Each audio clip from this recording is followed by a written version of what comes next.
धन्यवाद हो मेरे पिता परमेश्वर कि आपने हमें चुना, वह अपना दर्शन देकर हमारे मन पर अपने पवित्र नाम को प्रकट किया, ताकि हम आपकी संगति का आनंद पाएं। जीवन की पुस्तक में हमारा नाम लिख दिया कि अब आपका निवास स्थान हमारी आत्मा व देह में हो। अंधकार की हर शक्ति पर आपकी कृपा से हम विजयी हैं। यीशु के लहू द्वारा हमारा आपसे संबंध बना रहता है, वह हम धर्मी ठहरते हैं। आज के दिन भी हम आपकी सिद्ध इच्छा को जाने तथा उसी के अनुसार चलें भी। यीशु के मधुर नाम में आमीन। प्रिय भाइयों व बहनों, आज तक हम विश्वास की श्रृंखला में दृढ़ विश्वास के मार्ग पर बढ़ रहे हैं। हमने पहला कदम उठाया था पवित्र वचन की सत्यता पहचानने के लिए, तो दूसरे में मसीह द्वारा पाए महान छुटकारे की वास्तविकता को भलीभांति जान लेने को, और तीसरे कदम में अपनी नई सृष्टि की अवस्था को पहचाना जो नए जन्म द्वारा पाई। चौथे कदम में हमने धार्मिकता की चादर को भलीभांति पहन लिया। पांचवा कदम था परमेश्वर की उपस्थिति की वास्तविकता को अपने जीवन में पहचानना, तथा छठे कदम में हमने जाना कि परमेश्वर विश्वास योग्य है। इसमें हम सीख रहे थे कि हम पवित्र आत्मा द्वारा परमेश्वर के साथ संगति में रहते हैं। आत्मा की प्रार्थना अन्य भाषा में होती है, जिसे कोई मनुष्य समझ नहीं सकता, बल्कि अनुवाद के वरदान वाला व्यक्ति ही संदेश को जान पाएगा। इस प्रकार आत्मा में परमेश्वर से संगति करने से उसके फल जीवन में प्रकट होते हैं, और उनमें से एक विश्वास भी है। इसलिए छठवें कदम पर हम इस बात को अपने पल्लू में बांध लें कि परमेश्वर से संगति करना विश्वास में दृढ़ होने के लिए अति आवश्यक है, क्योंकि हमने आरंभ में सीखा था कि विश्वास वचन सुनने से आता है। विश्वास हमारा अपना प्रयत्न या हमारी कोशिश से नहीं, बल्कि परमेश्वर की ओर से उसका वचन सुनने से आता है। तो जब आप अन्य भाषा में प्रार्थना कर रहे हैं, जो सांसारिक लोगों की दृष्टि में बावलापन लगता है, उस समय हम पवित्र आत्मा की सहायता से अपनी आत्मा द्वारा परमेश्वर से, जो आत्मा है, बात करते रहते हैं। हमें पता नहीं क्या मांगना है, कब वह कैसे मांगना है, परंतु वह सब काम पवित्र आत्मा करता है। तब परमेश्वर हमसे आत्मा के द्वारा बातचीत करता है, तो विश्वास आता है।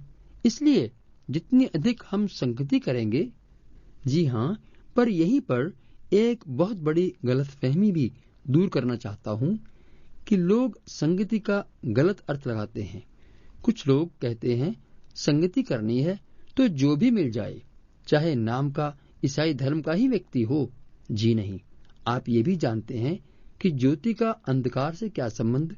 अर्थात अवश्य है कि नए जन्म पाए हुए आत्मिक विषय पर आपसे सहमति हो, तभी वह संगति कहलाएगी। नहीं तो मेला सम्मेलन, विवाद गोष्ठी होगी और लाभ के बदले आपकी हानि होगी। हमें परमेश्वर ने वचन विश्वास में बढ़ने के लिए दिया है, विवाद के लिए नहीं। दूसरी गलत धारणा है कि हम घर में 2 जन विश्वासी हैं तो क्यों मंडली में जाना है। संगति तो परमेश्वर के साथ करनी है, घर में ही हो सकती है। प्रिय बंधु, आपको भूख लगे तो रोटी खाएंगे, गोलगप्पे खा लिए तो भूख मर जाएगी उस समय के लिए, और फिर बाद में हाय रोटी करेंगे। रोटी खत्म हो चुकी होगी। परमेश्वर के वचन में स्पष्ट लिखा है, हम एक दूसरे के साथ इकट्ठा होना न छोड़ें, जैसे कि कुछ की रीति है। हम एक दूसरे को समझाते रहें। भाइयों, ज्यों-ज्यों उस दिन को निकट आते देखो, त्यों-त्यों और भी अधिक संगति किया करो। इस संगति के समय परमेश्वर अपने वचन द्वारा आपसे बात करेगा, क्योंकि उसका पवित्र वचन पवित्र आत्मा द्वारा दिया है, जो कि उपदेश देने, समझाने, सुधारने और परमेश्वर के मार्ग की शिक्षा देने के लिए लाभदायक है। वह कार्य तभी होगा जब आप संगति में जाएंगे।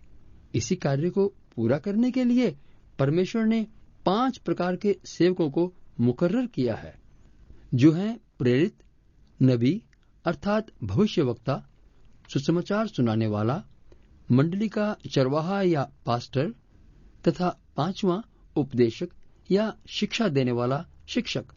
संगति का आचरण परमेश्वर ने पहले आदम के समय से ही मनुष्य को दिया है, क्योंकि ये उसकी महान योजना का मुख्य विषय है। इसीलिए परमेश्वर कहता है, जहां भी 2 या 3 मेरे नाम में इकट्ठा होते हैं, वहां पर उनके मध्य में मैं मौजूद हूं। ये इकट्ठे होने वाले उन लोगों की ओर इशारा है जो परमेश्वर का भय मानते हैं, आत्मा की अगुवाई में चलते हैं, इसलिए परमेश्वर की संतान कहलाते हैं। वे जो भी बातचीत करेंगे वो सब कुछ परमेश्वर की हजूरी में स्मरण की पुस्तक में लिखी जाती है। तो यहाँ से समझ लें कि परमेश्वर की संगति कितनी आवश्यक है तथा ये परमेश्वर का बनाया जीवन का सही तरीका है। हमसे बढ़कर परमेश्वर हमारी संगति की लालसा करता है, इसलिए ये संगति 2 तरफा होनी आवश्यक है।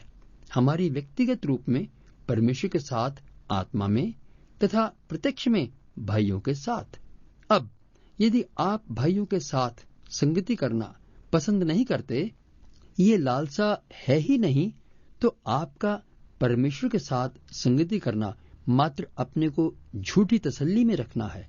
वास्तविकता तो ये है कि जब हमें विश्वासी भाइयों की मंडली में बैठने का मौका मिले तो आत्मा में प्रसन्नता आ जाए। दाऊद राजा गीत गाकर कहता है, मैं आनंद से भर गया जब मुझे कहा कि आओ परमेश्वर के भवन को चलें। इतना ही नहीं, वचन से हमें परमेश्वर समझाता है कि परमेश्वर हमारी संगति की लालसा करता है।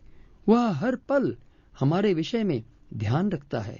यही गुण उसने मनुष्य को भी दिया है कि माता पिता रोज सुबह उठकर प्रतीक्षा करते हैं कि हमारा बच्चा उठे, वह हमें गले लगाकर उसे हम प्यार दें।